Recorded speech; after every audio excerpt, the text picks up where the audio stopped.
Anda masih bersama kami di CNN Indonesia Newsroom. Sejumlah survei menempatkan nama Gubernur Jawa Barat Ridwan Kamil sebagai salah satu calon potensial untuk pemilihan presiden 2024. Namun elektabilitas Ridwan Kamil masih berada di papan tengah dan bergantung pada tiket pencalonan partai politik. Jurus dan strategi politik mulai digencarkan dengan lebih banyak berinteraksi di ranah media sosial. Dalam berbagai kesempatan, Ridwan Kamil bahkan sudah mengisyaratkan siap maju pada kontestasi Pilpres 2024. Apakah ini jalan pertaruhan politik sang gubernur? Untuk membahasnya lebih dalam, kita sudah terhubung melalui sambungan Zoom dengan Gubernur Jawa Barat Ridwan Kamil. Selamat sore, Kang Emil. Selamat sore, Mbak Rifana. Selamat sore seluruh pemirsa CNN. Apa kabar, Kang? Tampaknya lebih sehat, lebih six pack sekarang, lebih kurus, sering olahraga. Iya, alhamdulillah tiap hari badminton. Kalau ada waktu, ada berenang, ada jogging juga. Oke. Karena jaga kesehatan hari ini betul-betul penting. Betul sekali. Lebih sehat menuju ke tahun 2024. Nanti kita akan bahas ke situ. Tapi yang paling baru dulu bahwa nama Kang Emil ini masuk di daftar kandidat yang memenuhi persyaratan kepala ibu kota Nusantara sesuai kriterianya Presiden Jokowi, arsitek, kemudian kepala daerah. Nah, yang ingin kita tanya, Kang Emil sudah ditawari belum oleh Presiden soal kepala IKN ini? Ya, ini kan hal baru ya, jadi masih bikin kaget. Saya kemana-mana sekarang jadi ditanya persis pertanyaan ini. Jadi belum ada pembicaraan formal dan juga jelasnya seperti apa. Yang saya tahu kan selama ini kan ada Pak Bambang Brojo, Pak Ridwan Kamil dan lain-lain. Kedua kriteria kepala daerah yang arsitek itu kan ada. Saya tahu ada 4 ya, Mbak Rifana. Gubernur Aceh, Bu Risma juga kan alumni arsitektur, kemudian Wali Kota Makassar, Pak Dhani Pomanto, dan juga kebetulan masuk kriteria saya. Nah, jadi belum ada konfirmasi dan saya belum bisa jawab secara utuh dan juga karena belum ada pembicaraan pun secara formal terkait yang dimaksud tadi, kira-kira begitu. Tapi siapapun yang terpilih, Mbak, karena sudah diputuskan undang-undangnya sudah ketok palu, tentulah kita dukung, kita doakan agar ibu kota negara ini harus menjadi yang terbaik, kemudian selesai dan akhirnya menjadi peristiwa bersejarah yang membanggakan. Karena peristiwa memindahkan ibu kota ini sebenarnya dari zaman Bung Karno. Bedanya dulu Bung Karno di tahun 50-an menghitungnya di Palangkaraya, di titik tengah. Baik.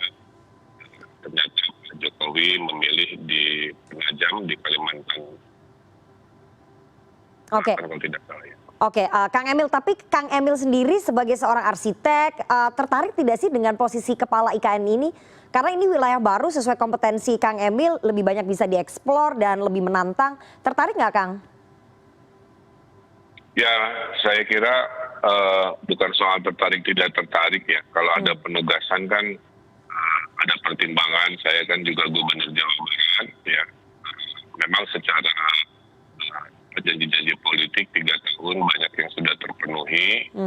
Sehingga kalau dari sisi kewenangan memang jadi gubernur atau pemimpin ibu kota baru ini kan isinya membangun, Mbak, dari nol, dari kilometer 0. Membangun istana, membangun jalan segala rupa, ya tentulah dari sisi kearsitekturan ini memang cocok untuk profil background saya. Tapi kan pemilihan ini tidak semata-mata mencari insinyur kan. Ada pertimbangan-pertimbangan lain yang saya kira harus dihitung juga. Kang Emil. Tawarannya sangat baik saya kira. Cocok dengan profil backgroundnya Kang Emil, belum ada pembicaraan informal, tapi ada tawaran tidak? Itu yang ingin kita tanya. Apakah sudah ditawari, tertarik tidak gitu? Ditawarin nggak, Kang? Belum ada. Ya, jadi masih dari media-media saja perbincangannya, sehingga saya takut berpanjang lebar. Ternyata maksud Pak Presiden bukan ke kami kan, kira-kira begitu. Jadi kita nggak mau GR gitu ya, Kang ya? Perbincangan juga pasti media dikasih tahu. Nggak mau GR dulu. Tapi sebagai seorang arsitek, menurut Kang Emil, desain istana negara di ibu kota Nusantara ini seperti apa sih?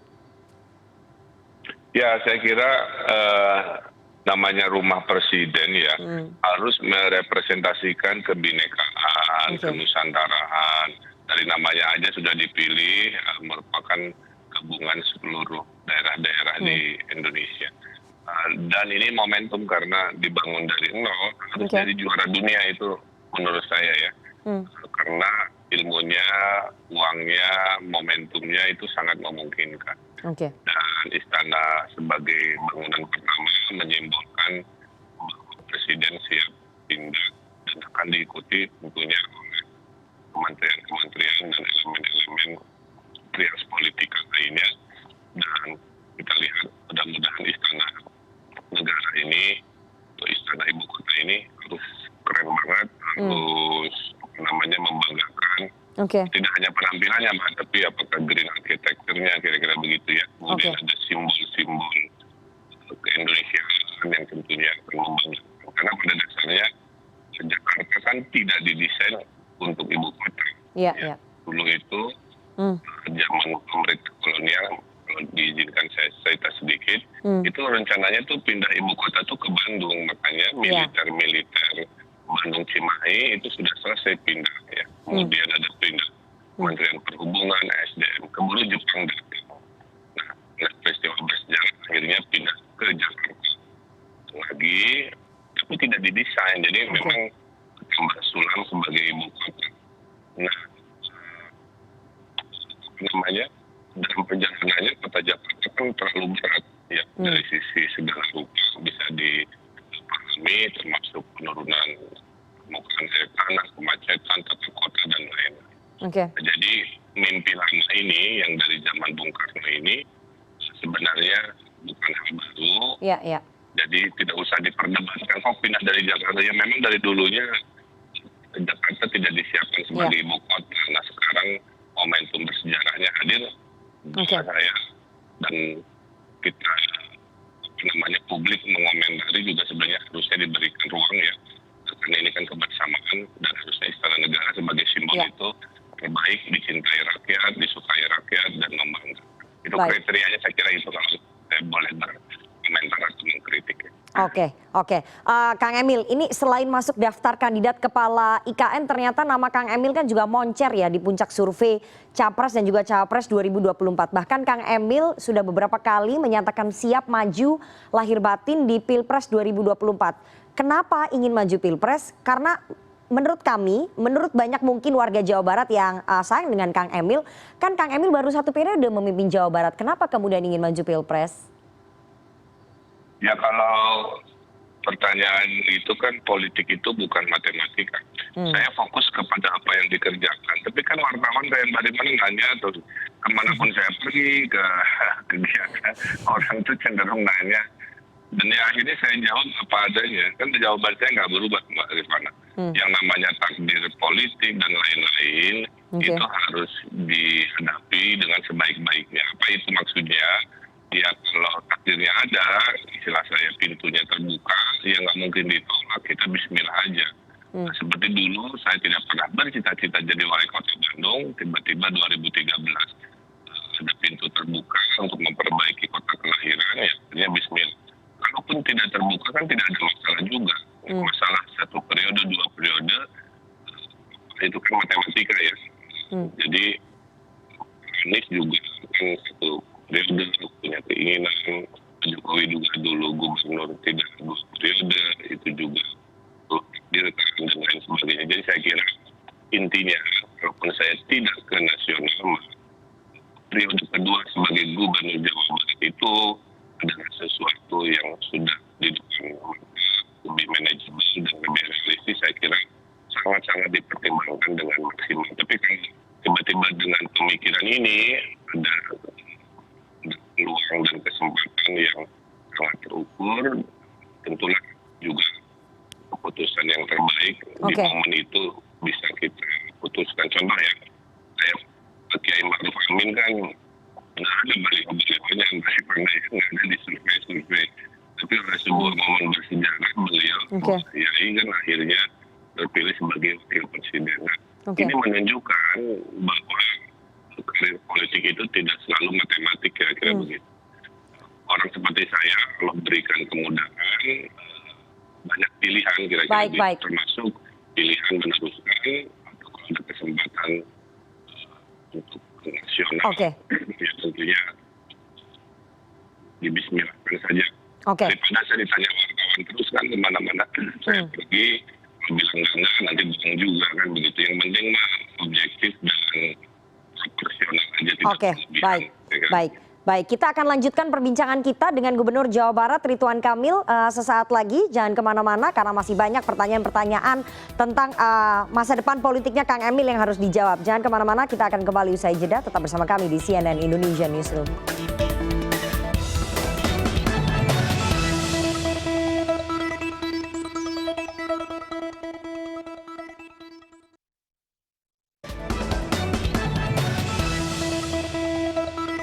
Anda masih bersama kami di CNN Indonesia Newsroom dan kita akan lanjutkan perbincangan kita dengan Gubernur Jawa Barat Ridwan Kamil. Kang Emil, dalam acara diskusi di UGM, Anda sempat menyinggung gagasan politik jalan tengah. Apa maksudnya politik jalan tengah itu, Kang Emil?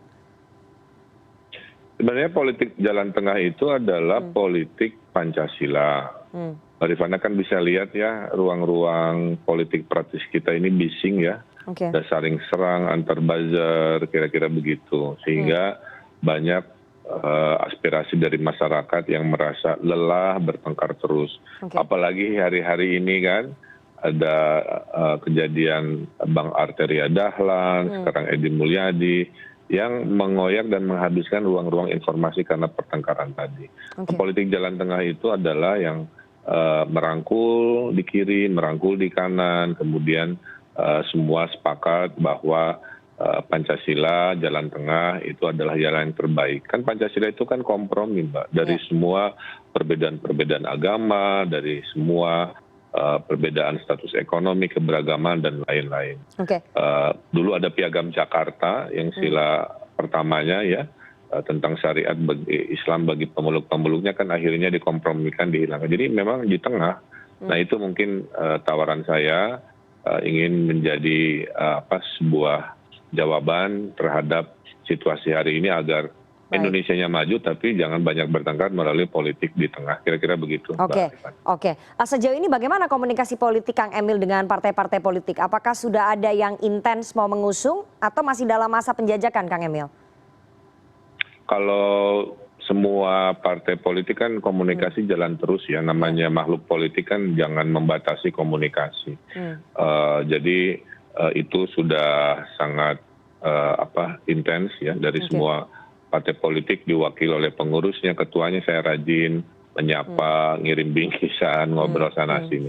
Nah seperti yang saya sampaikan mungkin pertengahan tahun Mbak Rifana saya akan memutuskan beberapa partai juga sudah sangat intens, tapi tentulah saya harus menimbang-nimbang berbagai dimensi termasuk penerimaan di mana saya nyaman bisa mengekspresikan gagasan-gagasan lewat platform kepartean, kira-kira begitu. Mana yang paling Pancasila ya, saya kira semua juga Pancasilais, tapi kan track record dan aksi-aksi sehari-harinya harus mencerminkan yang tadi politik di tengah atau politik Pancasila yang paling kuat.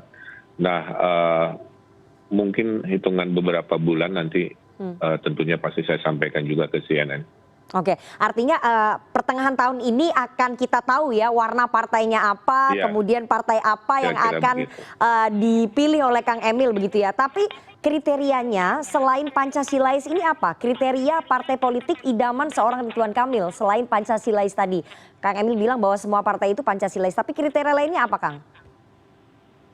Ya salah satu kriterianya sosok saya orang biasa kalau masuk ke partai ternyata diterima. Kemudian bisa berinteraksi, mengembangkan gagasan-gagasan, tentulah itu yang menjadi kriteria. Masa saya masuk ke partai terus sayanya orang sibuk kayak saya, orang banyak cerita kayak saya tiba-tiba tidak bisa berkembang kan gitu ya. Nah itu juga akan jadi pertimbangan, tergantung juga nanti tawaran-tawaran posisi di partai seperti apa, itu akan jadi hitungan. Nah mudah-mudahan disitulah saya memutuskan berlabuh dengan nyaman dan orang seperti saya bisa mengembangkan banyak gagasan, wawasan melalui penerimaan dari partai-partai tersebut. Nah itu yang tentunya masih dalam proses diskusi dan juga proses pengamatan-pengamatan. Insya Allah lah pertengahan tahun Mbak Rifana nggak akan lama. Mudah-mudahan baik pilihannya kira-kira. Oke, selain istikharah menentukan partai politik mana yang akan dipilih begitu ya Kang Emil, kita lihat kesiapan Anda untuk maju Pilpres juga semakin terlihat dari gaya pencitraan politik di sosial media. Followersnya hampir 15 juta di Instagram, konten videonya macam-macam. Yang terakhir bikin video mandi di masjid. Apa sih sebetulnya yang ingin disampaikan dan dijangkau Kang Emil? Ya sekarang itu platform banyak banget Mbak Rifana, ada Twitter, Facebook, Instagram, sekarang muncul TikTok, ada YouTube dan lain sebagainya. Tapi poinnya saya tuh pernah di-riset oleh Facebook di luar negeri ya. Dan ini sebenarnya penting bukan buat saya aja. Mereka bilang begini, Pak Ridwan, di Indonesia itu follower medsos itu interaksinya sedikit kalau Anda terlalu serius gitu Mbak. Tapi kalau kontennya postingnya humoris itu biasanya tinggi. Ditambah sekarang orang bergeser Mbak dari berbasis foto menjadi berbasis video kan. Nah, jadi kesimpulannya kalau memperbanyak video tentang kegiatan-kegiatan yang tidak harus selalu formal, itu yang paling ditunggu oleh follower saya. Nah, jadi terpaksalah kan kalau saya cuma kegiatan gunting pita, ngeresmiin jalan tol, ibaratnya ya, itu pasti membosankan untuk konteks interaksi dari rakyat atau follower. Mereka ingin lihat sisi-sisi manusiawinya. Walaupun proporsinya hanya 20% lah. Karena media sosial itu mayoritas adalah melaporkan agenda kegiatan, kemudian mengklarifikasi misalkan yang kasus Atria Dahlan kan dipakai alat untuk mengklarifikasi yang komen 30.000 dan juga untuk melakukan yang namanya personal side dari seorang pejabat. Yang penting mah jangan bohong kan begitu, jangan merekayasa seolah-olah. Yang penting menampilkan apa adanya dan selalu ada cerita di balik postingan itu. Apa yang mau disampaikan? Saya mandi di masjid, poinnya adalah saya berterima kasih masjid-masjid toiletnya bersih sehingga teladan si masjid itu diikuti oleh masjid yang lain kan gitu. Walaupun gayanya begitu ya itu mah saya aja biar lucu-lucuan. Konten lucu-lucu ini menurut Kang Emil, meskipun tadi katanya porsinya cuma 20%, sisanya adalah memang betul-betul menunjukkan apa yang sudah dikerjakan. Tapi konten-konten seperti ini seberapa efektif pencitraan politik melalui sosial media menurut Kang Emil? Saya amati sangat tinggi ya. Hasil surveinya tadi disampaikan, hater saya paling sedikit ternyata Mbak Rifana. Jadi lebih banyak yang suka ya? Mungkin gaya komunikasi dan kontennya disukai, nggak terlalu banyak kontroversi juga, titiknya di tengah, ya saya kira ya inilah komunikasi hari ini. Bahkan ada beberapa ketua partai bilang, Pak Ridwan kok bisa menjangkau audiens anak-anak muda? Ya saya bilang, Pak, ke anak-anak muda ya gaya bahasanya harus bahasa yang mereka pahami. Kalau hanya formal-formal pasti tidak ada engagement kan. Jadi ibaratnya Mbak, kalau ada sekian rupiah untuk baliho dengan sekian rupiah untuk medsos, pastilah di era sekarang investasi untuk media sosial karena like and dislike-nya kan ketahuan. Kalau pakai formal baliho atau apa misalkan ya 100% itu kan pasif ya. Jadi ini adalah pola-pola komunikasi yang memang dibutuhkan di era 4.0 ya seperti ini. Tapi Kang Emil banyak yang mengatakan bahwa Kang Emil lebih mengutamakan populisme politik, lebih banyak berkonten di sosial media. Tanggapan Kang Emil soal anggapan populisme politik itu seperti apa Kang? Saya jawab dengan 180 penghargaan selama 3 tahun. Orang kayak saya itu Mbak, kerja jalan terus, prestasi juga diperlihatkan. Mungkin orang-orang yang berkomentar populisme, dia mengkonsumsi konten-konten saya yang lucu-lucuannya kan begitu. Padahal kan hidup seorang gubernur Jawa Barat mayoritas tidak begitu. Nah jadi saya kira kalau mau objektif, 60 penghargaan per tahun lah ya, terbaik dari kebebasan pers, kemudian terbaik dari reformasi birokrasi, kemarin COVID juga juara 1 dan lain-lain, nggak pernah dibahas Mbak. Kalau saya posting-posting prestasi itu ya yang komen sedikit gitu, untuk menunjukkan kinerja. Tapi yang viral ya saya bikin video yang terdalam Ariel Noah, itu juga rekor ditonton hampir 15 juta. Itu yang dikonsumsi. Jadi pertanyaannya saya balikan ke yang berkomentar. Jangan-jangan yang berkomentar itu hanya melihat si konten itu saja.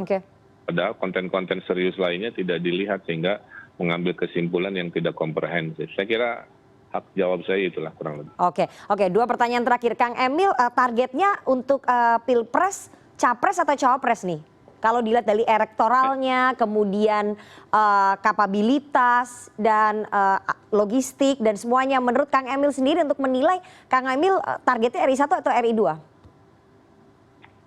Tidak ada target 1-2 Mbak. Nanti diputuskannya adalah di detik-detik terakhir. Elektabilitasnya kalau tetap di papan tengah masa maksa pengen nomor 1 kira-kira begitu ya. Tapi kalau ternyata elektabilitasnya tinggi ya kenapa tidak untuk didiskusikan. Itulah yang saya sebut politik akal sehat dan politik tahu diri gitu ya. Kalau surveinya jelek minta macam-macam ya namanya tidak tahu diri. Orang kayak saya itu sederhana ya, di mana akal sehat saya gunakan media sosial, survei ilmiah, tahu diri, saya belum berpartai, survei juga di papan tengah. Jadi saya kira jawaban dari pertanyaan tadi dijawab di menjelang-menjelang, kalaupun takdirnya ada kan belum tentu ada juga. Kalau ada berjodoh sama siapa juga belum jelas dan sebagainya. Jadi saya kira survei terakhir lah di detik-detik perjodohan kalau itu ada yang akan menentukan jawaban 1 atau 2. Oke, seandainya nanti jodohnya itu datang ataupun memang mendapatkan tiket, tapi kalau tidak dapat tiket pencalonan Pilpres 2024, rencana Kang Emil apa? Apakah akan maju lagi untuk Pilgub Jabar? Itu mah jelas saya akan melanjutkan periode 2 gubernur, mengurusi 50 juta rakyat Jawa Barat kan sama dengan ngurusi Korea Selatan. Korea Selatan kan 51 juta, saya 50 juta, pas COVID paling repot. Saya kira dalam agama saya bukan soal jabatannya tapi kebermanfaatannya. Buat apa saya naik kelas kalau tidak ada manfaat kan? Nah saya kira periode kedua gubernur adalah pilihan paling rasional logis. Saya bekerja meneruskan untuk memberikan kesejahteraan bagi rakyat Jawa Barat yang jumlahnya terbanyak se-Indonesia. Oke, kita tunggu nanti pertengahan tahun 2022 warna dan partai apa yang akan dipilih oleh Kang Emil dan apakah kemudian tiket pencalonan bisa didapatkan untuk maju kontestasi Pilpres 2024. Sekali lagi waktu yang akan menjawab. Terima kasih sekali Gubernur Jawa Barat Ridwan Kamil sudah menjawab beragam masalah, beragam isu soal pertaruhan politik Anda pada kontestasi politik ke depan. Kita tunggu nanti bagaimana hasilnya. Terima kasih sekali Kang Emil atas waktunya kepada CNN Indonesia Newsroom sore hari ini. Sehat selalu Kang Emil. Sama-sama Mbak Rifana.